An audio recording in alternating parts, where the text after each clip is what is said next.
them say nothing's ever promised tomorrow today. But we're fine. Yo, what's good, and welcome back to another episode of Mally Bray TV. What's good, everybody, and thank you for stopping by.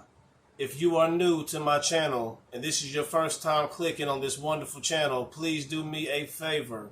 Take it out of your day, 1 second, to like or dislike and subscribe to me, so you will be the first to see my stuff when it drops.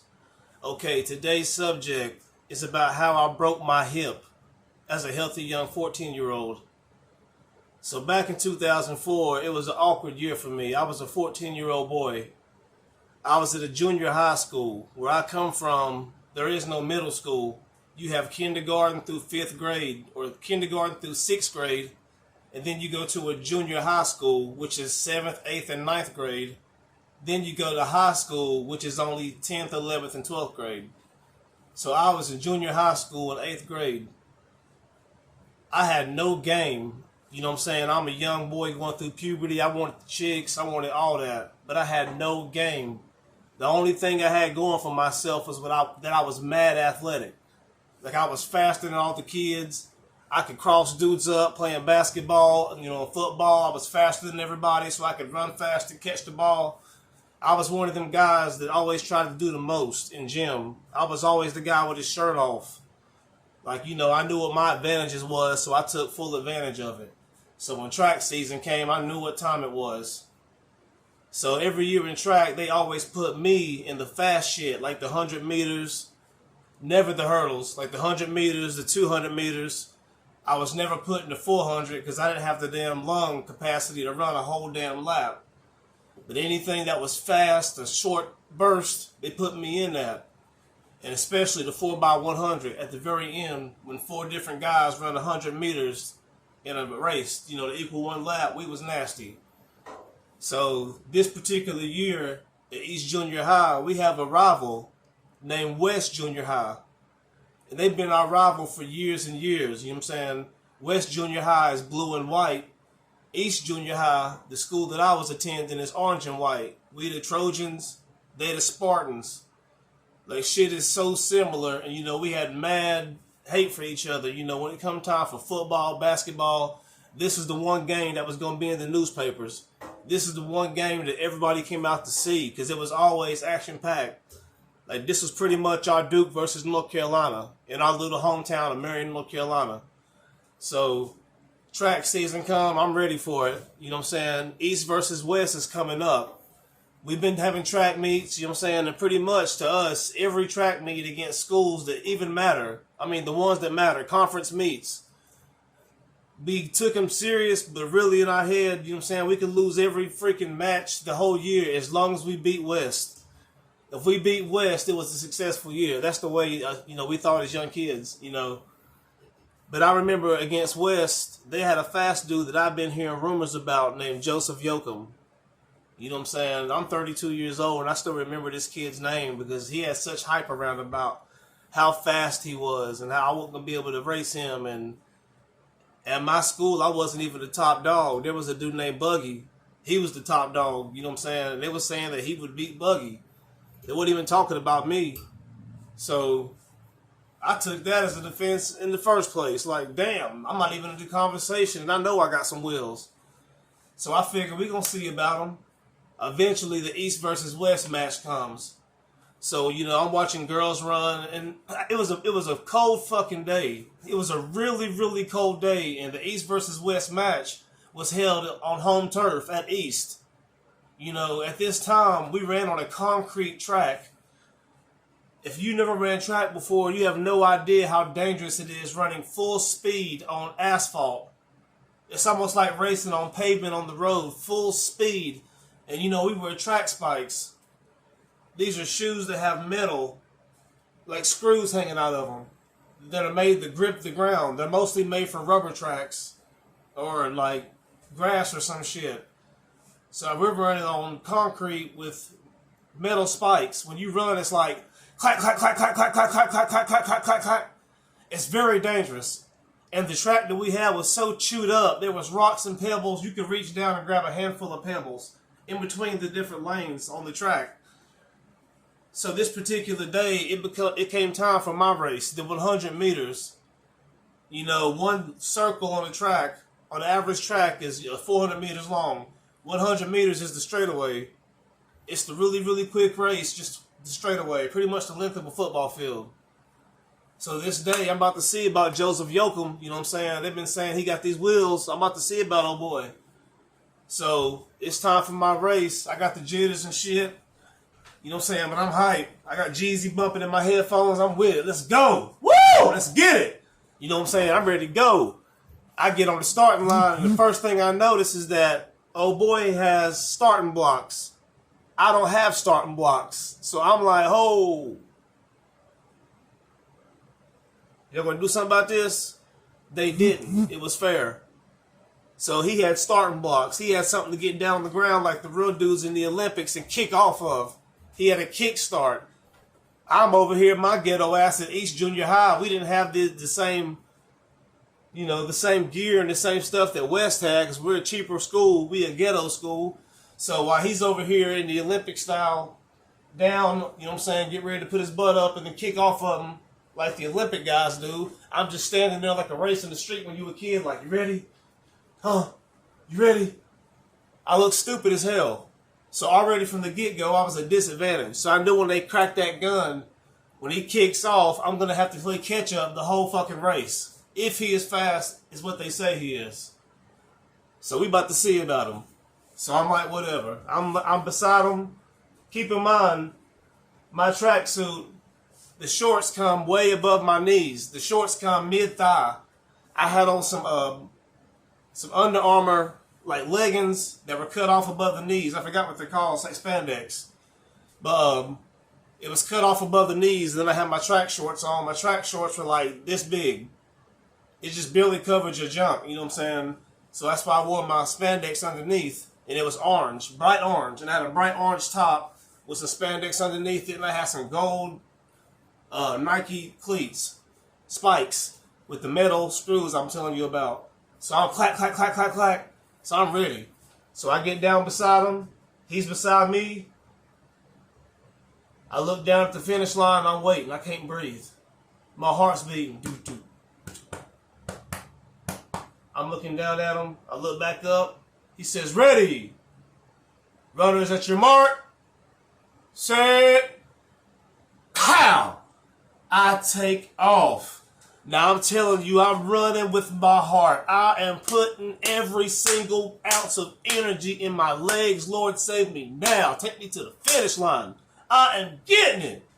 I look to my side, and this white boy is like I'm right here. He's like right here in front of me. I can reach out and grab his shirt. He is this close to me, and I am giving it all I have, and I feel myself inching with every single step. I feel myself inching on him. And I'm like, I might not be able to beat this dude, but I damn promise you it'll be at least a tie. He's not about to smoke me like y'all said he would. We getting it neck and neck. I'm running right behind him. I finally catch up to him or get right beside him, and then I put my leg down, and there's nothing there. I put my leg down, and my leg didn't catch me, is what I'm saying. And I felt it in my hip. And I immediately fell, hands and knees first. Bare knees, bare hands on this fucked up track with all the rocks and pebbles and sand and shit that I was telling you about. So I hit the ground and I slide and I get skint up. Oh my God. I didn't finish the race, you know what I'm saying? Everybody ran past me and I'm laying there. I look over and I'm sitting on my butt looking at my hands and all I see is blood and meat and like my hands are ripped to shreds. Big, thick, dark black blood coming out of my hands. And I'm thinking, oh my God. That's where I slid my hands trying to, protect my face. My knees were tore up. I looked down at my track shorts. They had ripped all the way down to my meat. And I'm just sitting there trying my hardest to not cry. Because like I said, this is an East and West track meet. So there's girls from both schools up there watching. It's a rivalry. There's a lot of people there. There's parents. There's a lot of folks up there. And, when I fell, I heard, ooh. And this is when you realize what kind of friends you have. I'm not going to call no names out, you know what I'm saying? those are the ones that were there that had watched me fall. They know if they helped me or not. I remember the people that I went to school with that I thought was my homies. They laughed at me. They didn't come help me get up, but I'm laying there fucked up on the ground thinking like, what just happened? I'm so hurt. I don't think they knew that my hip was broke because I didn't know at the time. And we'll get to that in a second. I'm laying there hurt and they are laughing. And I look up, I see blue jerseys leaning down, helping me get up. They had to grab me by my forearms because my hands were so shredded and so meaty and knotted up like a meat grinder. They had to grab me by my forearms and help me stand up. And then when they did that, by then my coach, Coach Comer, he's an older man. I guess he had jogged down the field and just got there when they was helping me get up. And he goes, "You okay?" "Oh, shit, Miller." You know, that's my last name. That's what they call me. And I'm thinking, yeah, man, look at me. I'm messed up. Like, I'm all jacked up. So I remember the guys from West, the opposite school that I was racing against. The rivalry didn't matter no more. It's about humanity. Like, one of your fellow humans is messed up over here.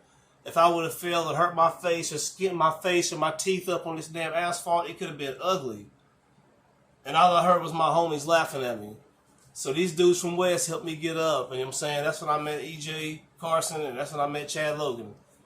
You know what I'm saying? So they helped me get up and they helped me walk all the way back. The whole length of that football field. Like I said, I'm doing the 100 meters. So at the end of the race, to get back to home base where the school is and all the, the medical supplies and the bathrooms and shit is back opposite of where I just ran from. So now I got to limp the whole way back to the damn school. Hands bleeding. By now the blood's clotting, so like the blood is hanging, but it won't drip no more. My hands are throbbing because the wind is cold. It's like 50 degrees outside, and the wind is blowing on all my damn wet scabs, and knees are wet, shins are wet, my butt was wet, my back was wet from sliding and skin up. I didn't realize it at the time how bad off I was.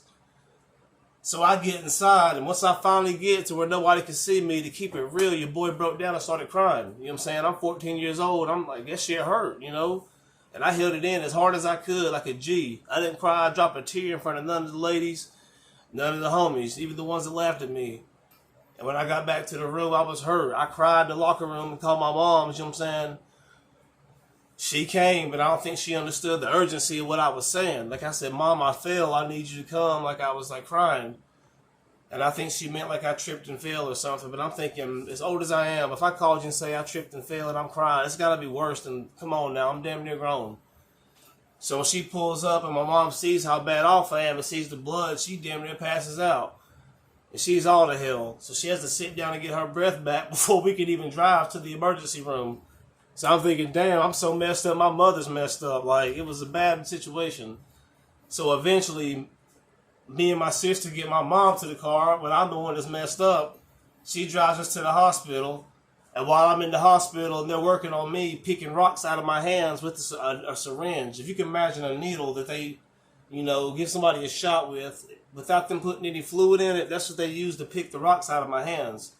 And I had to sit there with my hands open, praying to God they didn't go too deep and stab me, because it was all wet meat, raw meat.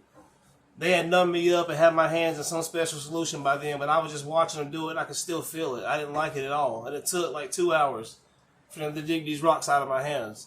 And it got to the point to where it was so bad, my mom got lightheaded once again and almost passed out. And time went by. I looked up. I was like, "Where's my mom, man?" They said, "Oh, she's next door." We had to admit her. My mom had to get put into another room and got admitted, got her feet put up and everything else because she was about to pass out. Her blood sugar dropped and everything. So my mom was getting, attended to in the room next to me because I was doing so bad. I was like, damn. So that shit was crazy. So the doctor asked me what I was hurt, and that's when I explained to him, like, it's more than me being skint up. I didn't trip because at the moment they thought I had tripped and fell. And I said, no, I was running hard as I could, and I put my leg down. And I felt a snap in my hip. It was like up between my nuts and my butthole. Way up in that region. I don't know what you would call that. But way deep up in there. I felt a deep, hard snap. And my leg gave out like there was nothing there. Like my leg just flopped when I put my leg down. And I fell so hard. It's to the point like I'm scared to ever run again. Because what if I'm running fast as I can and it gives out again or something? So I told them what happened. And they was like, damn, that's crazy. So they ended up looking at my leg and ended up coming to find out the muscle that attaches to my hip, the muscle that attaches to your hip, when it contracts, it makes your leg go up. When it contracts. When I was trying to run so fast and with so much force, this muscle that is attached to your hip bone was yanking so hard because I was so determined to beat this guy that I was pretty much demanding more output from this muscle that it could output. I tried to push it to the maximum. If you can imagine an engine pretty much, and you blow your engine, you know, trying to perform, doing something that your engine has no business doing. I tried to push my body like I'm fucking Usain Bolt and I'm a 14-year-old kid. So the muscle literally yanked the bone off of my hip. So when I'm running, it yanked the bone off my hip, so there's no control now. My hip is just dangling. And it did it mid-stride, so I didn't know it. Until I put my foot down, I heard the snap. And that's when I fell and hurt myself. The doctor said that's the first time he had ever seen an athlete with an accident like that. And I'm like, bro, that was pure determination because I did not want Joseph Yoakum to beat me. Because, by the way, we also damn competed in the long jump, and I couldn't touch him in the long jump. So I'm like, the only thing that I have going for me to beat this dude is the fucking 100 meters, and he got starting blocks. That shit still pisses me off to this day. He had the glory that day because he had starting blocks, and he got the win and looked cute in front of all the girls, and the hype continued. And I damn out there giving my all, racing like I'm in the hood, just standing beside him like a one-on-one race. Like, you know, that's whack. He had so much more potential from the beginning, you know. But it is what it is. That's how I broke my hip. I remember they told me they couldn't give me a cast because obviously it's your hip bone. And they gave me crutches and told me certain ways to walk and certain ways to move that I figured out real quick what not to do because you don't understand pain until you feel a sharp pain in between your you-know-whats, you know, your nuggets and your butthole. It felt like somebody was stabbing me with an ice pick way deep up in there if I moved the wrong way. So I had to wait and let this bone regrow and reattach itself back to this muscle. And it took a long time. Before that, when I played basketball, I used to jump off 1 foot, trying to dunk it and whatnot. After this happened, I ended up being a 2-foot jumper. Like to this day, if I lay on my back trying to stretch and pull my leg to my damn chest, on one leg I can do it, but my left leg, it'll stop damn near 6 inches from my chest. I can't do it. I broke my hip from running track, you know, and that's the story of how that happened. Thank you guys for tuning in. Please subscribe. Please like, comment, and dislike. Do whatever it takes. Just please comment, communicate with your boy, you know. For everybody else that's new watching, thank you for tuning in. If you've not seen my channel yet, please mess with your boy, man. I got stories for days. You guys have a great night. And Salute. I heard him say, nothing's ever promised tomorrow today, but we'll find a way.